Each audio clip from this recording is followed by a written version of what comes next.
Hello there. Today I'd like to show you our new Equator. It's a combined graphic and parametric EQ. The bass and treble is basically graphic, and the 2 mid control is parametric. I will show you in just a minute what that kind of means for the guitar player. It's totally different. I'll explain in a minute, but it's fun to play with, and it gives you a lot more variance in tones. So let me show you what I have here. Right now, I have basically everything set up to noon. That way it's more of a transparent tone, playing through a Fender Hot Rod Deluxe. And here's what it sounds like.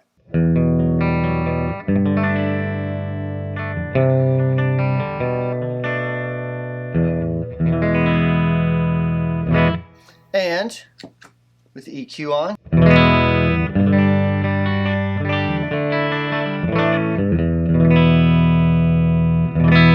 Alright, so you'll notice the volume control is at noon. Being this is an analog device and potentiometers do have a little bit of tolerance in them.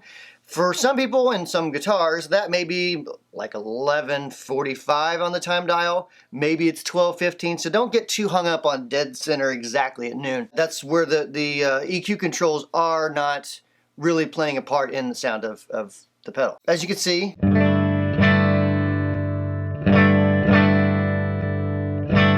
pretty neutral in tone, everything's at noon, but that's no fun, right? That doesn't really do much for an EQ. So let's talk about the bass control. The bass control is a graphic style. It's about at 130 hertz, I believe, so it gives you kind of some solid bottom end thump.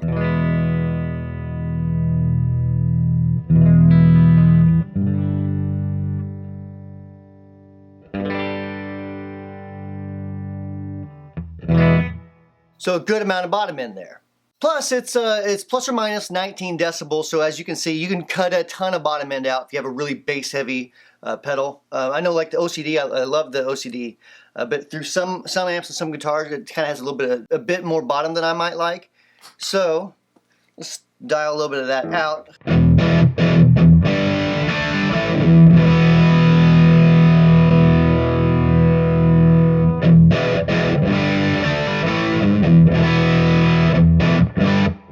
And of course, we can also change the treble, plus or minus 19 dB on that as well.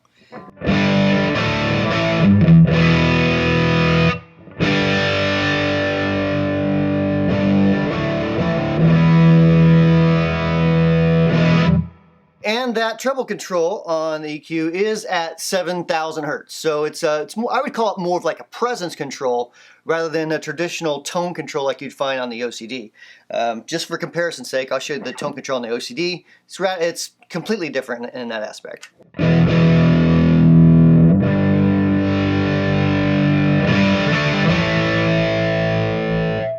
So basically the difference being, at least in this particular pedal, this is a passive tone control, so it can only take away, rather than an EQ, which can actually boost those frequencies or cut those frequencies. All right, now on to the mids. Mids 1 and mids 2. All right, so mids 1 is going to be more of a wider Q, plus or minus 15 decibels on that. Mids 2 is going to be more of a narrow Q, so and it's plus or minus 25 dB on that.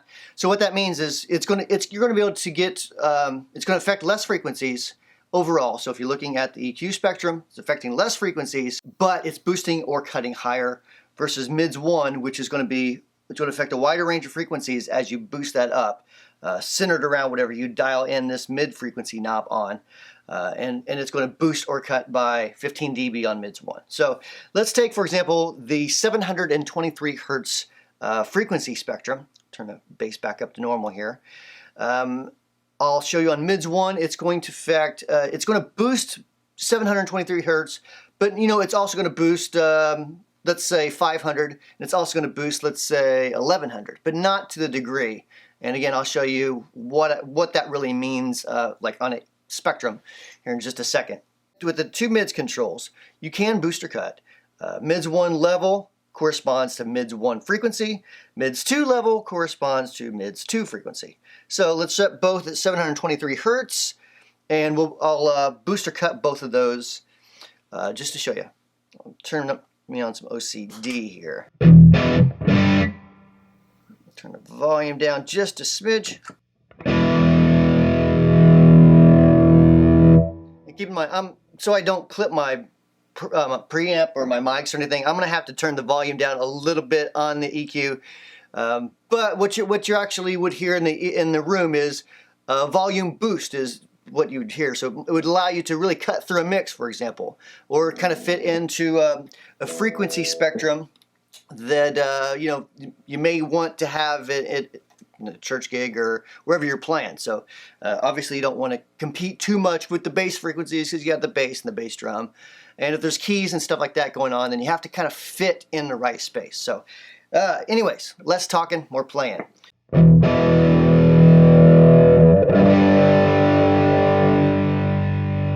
Now, let's try mids too.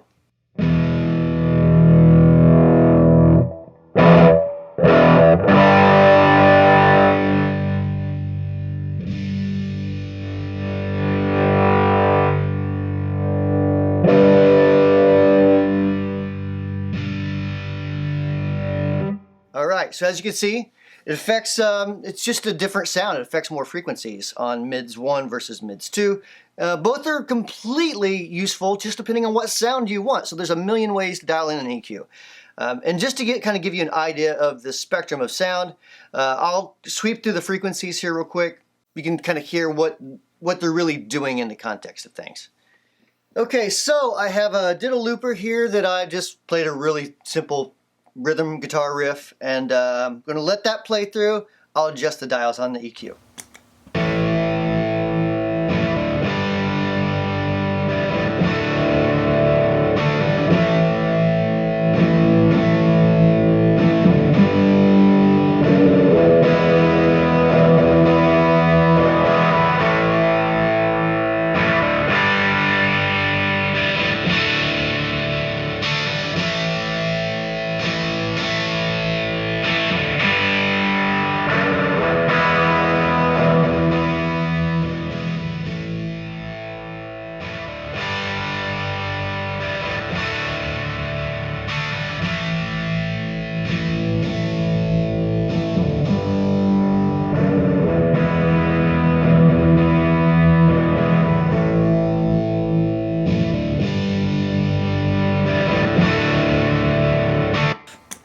Alright, and let's do the same thing on mids too.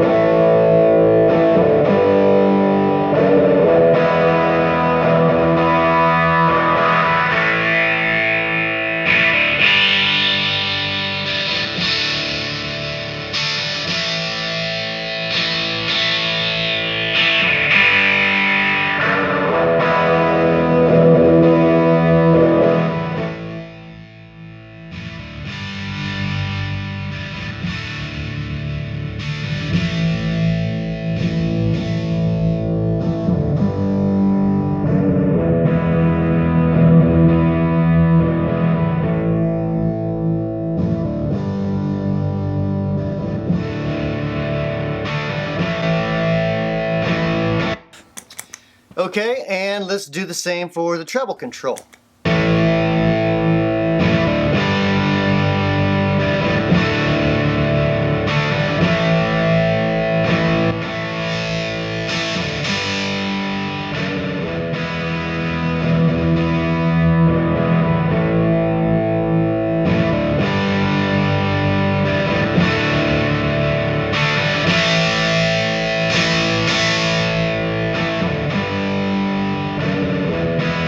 So as you can see, there's just a ton of different combinations of things you can do to change the sound in general.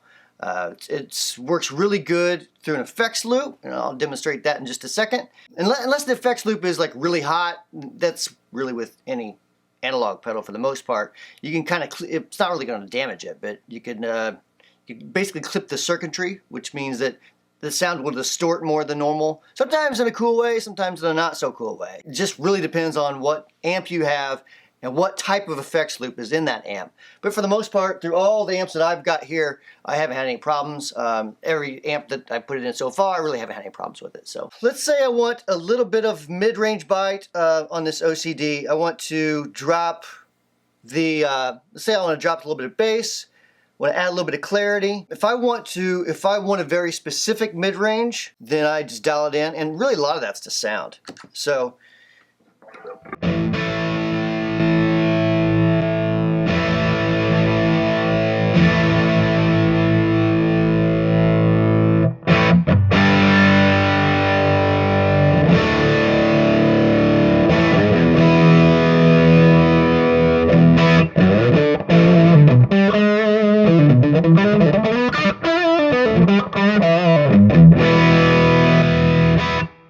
what that would be cool for, a setup like that, is whenever you go to play a lead or something and you want that lead to cut through a little bit more.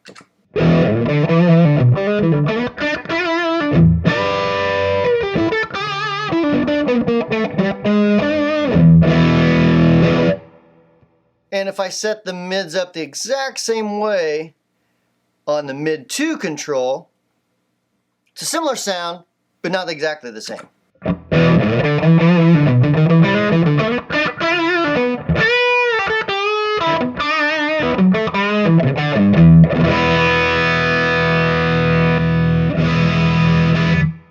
So that's a really cool feature to use. Also, if you're changing different guitars, so from a single coil to a humbucker, for example, that's in this same guitar, obviously. But if you're changing guitars between songs, what you let's say you have a Les Paul or something like that, and maybe whenever you switch to the Strat, it just sounds completely anemic. And it's not really because it's a bad guitar, it's just the way you have things set up for that particular guitar.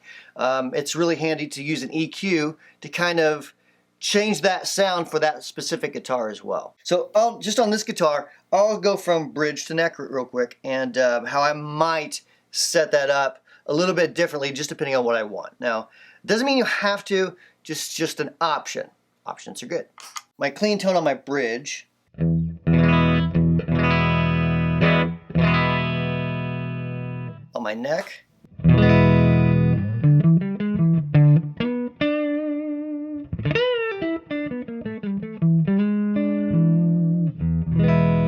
Let's say I want a little bit more clarity.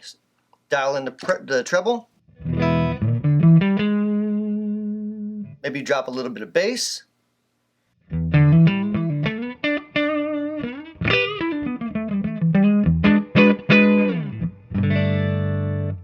And it could also be the exact opposite. Maybe I love.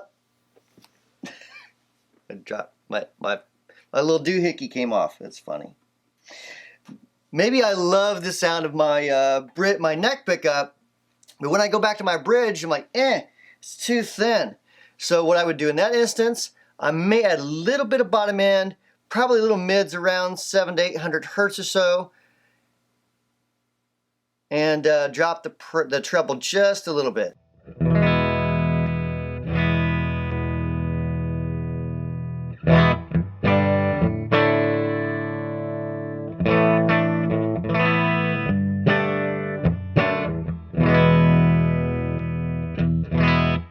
So that's just one option you can do, in that situation. Okay, so let's say you have your Stratocaster. This happens to be a Whitfield, but let's say you have yours, and you got your tone that you love.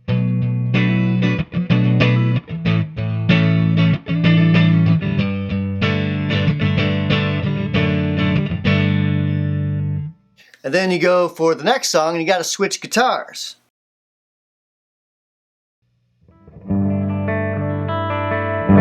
And you're like, wow, I don't like the sound of my amp settings with this particular guitar.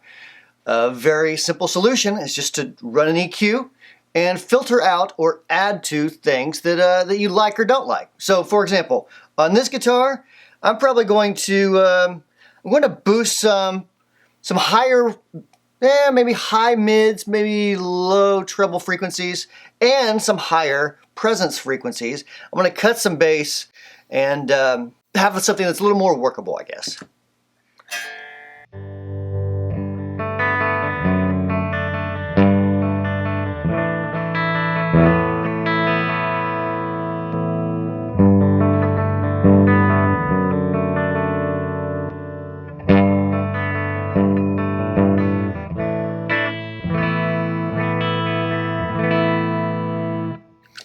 So that's another idea that you can do whenever you're changing from one guitar to another. Just set up an EQ so you can have two different tones, but everything's still going to work a little better together. Now let's run the EQ pedal through an effects loop. All right, so now I'm running into the orange Rock Reverb 50 and into the dirty channel. So I'm using this for dirt, coming out of the effects loop into the equator, and from the equator back into the effects return. So EQ is straight up and down on it, and here's my clean tone, or well, my unaffected tone.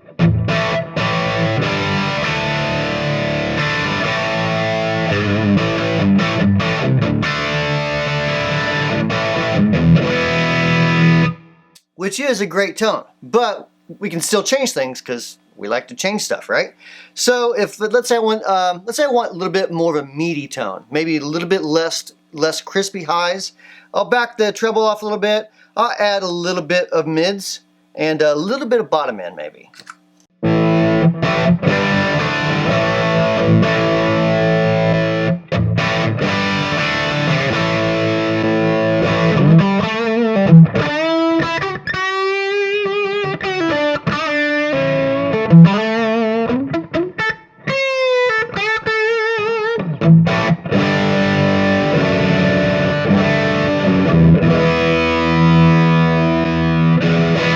We can also do the opposite. Let's scoop some of that bottom out, or scoop some of the mids out rather.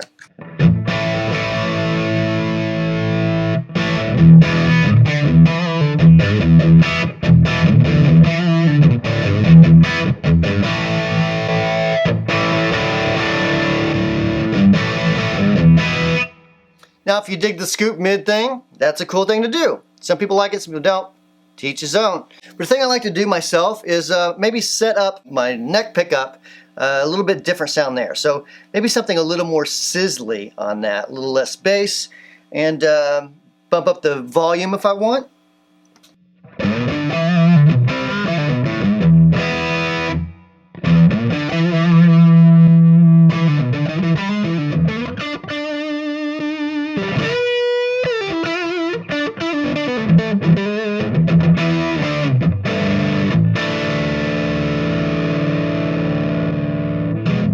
And it works great the other way too. We can back the volume down. This is real handy for like some of the Fender Hot Rod Deluxes, DeVilles. You can actually just use it basically as not an attenuator, but you're basically limiting some of the volume that's going into the power stage. So if we just keep everything in noon.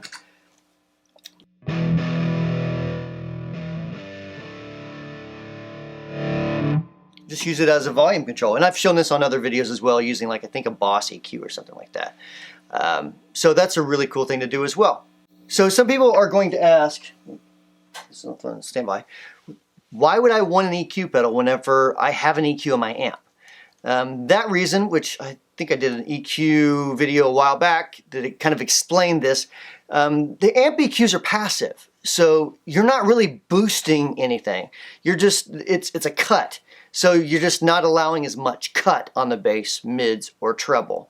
And it's still going to affect the sound somewhat, even with everything all the way up. It still would be a different sound than if that EQ circuit wasn't even in that amp. So an EQ pedal is really going to affect frequencies differently. You can really hone in on the exact frequencies you want, and especially with the parametric, I call it parametric mids, but really you're going from bass to treble frequencies with the frequency knob. So it allows you to really dial that in way more than what you'd have with a traditional, amp EQ set, EQ on an amp setup. So let's run over there for, well, you'll stay there. I'm gonna run over there for a minute. I'll show you kind of what the difference is between like what would be happening on a graphic versus a parametric, and we'll discuss Q and all that stuff. Okay, so let's talk about Q for just a minute. As you see here, this is an EQ just within Logic, but it really helps to kind of explain what anyone's talking about when they're talking about Q. So with the real wide Q, this is the Q that affects all these, the different frequencies here. So if we're centered on 770, you can see it's still affecting 500, it's affecting 1K, it's affecting 2K, and not as much. I mean, if I'm at 15 decibels at 770 hertz, at 2 looks like I'm right around maybe 3 or 4 decibels it's boosting. So it's not boosting those as much. When you have a lower Q, then as you can see, it really doesn't affect as many other frequencies, and it really starts to isolate that 770. So both are extremely effective. It's boost or cut, by the way. And that's what you normally have on a graphic, is something more similar, depending on how the graphic's set up. Something more similar to that, maybe even a little less. And each different frequency band is set to affect those frequencies. So whenever you have a parametric, what that frequency knob is really doing is it's actually allowing you to do this. So as you turn the volume down, your volume's going like the frequency volume is going up or down like this, and the frequency control. So in the frequency control that allows you to go between the different frequencies is just panning up or down. When you're on a wider Q, so if you're on the mid-frequency 1, let's say it looks a little more like that. So now you're affecting all kinds of different frequencies. It's going to give you a different sound. And again, if we're boosting or cutting, it's still going to affect different things in different ways. So as you can see, if we're cutting a bunch right here, then at 740, then we're still affecting 500. We're still affecting 1K a little bit. Hopefully that kind of explains what's going on in graphic versus parametric. Basically, parametric allows you to have a different Q, and it allows you to go up or down in the frequency, which, in a graphic you're just in stuck positions. And then you have the level like you would normally have for an EQ. So I hope that helped you. Hope it kind of gave you some insight into what you can do with an EQ, whether it's the equator or not, whether it could be a totally different type of EQ. There's several different types around. I think Source Audio has a really good one. I believe it's Empress has a good one that's more parametric. The Boss EQs are pretty good. I've really kind of created the equator to be the best of both worlds. That's really what I was trying to go for. I hope you like it. Make sure you check it out on April 20th of 2018. So if you're watching this video today, then you got like a few more days left. If you're watching it after that, then it's already out. Go check it out. Thanks for watching. See you in a couple days.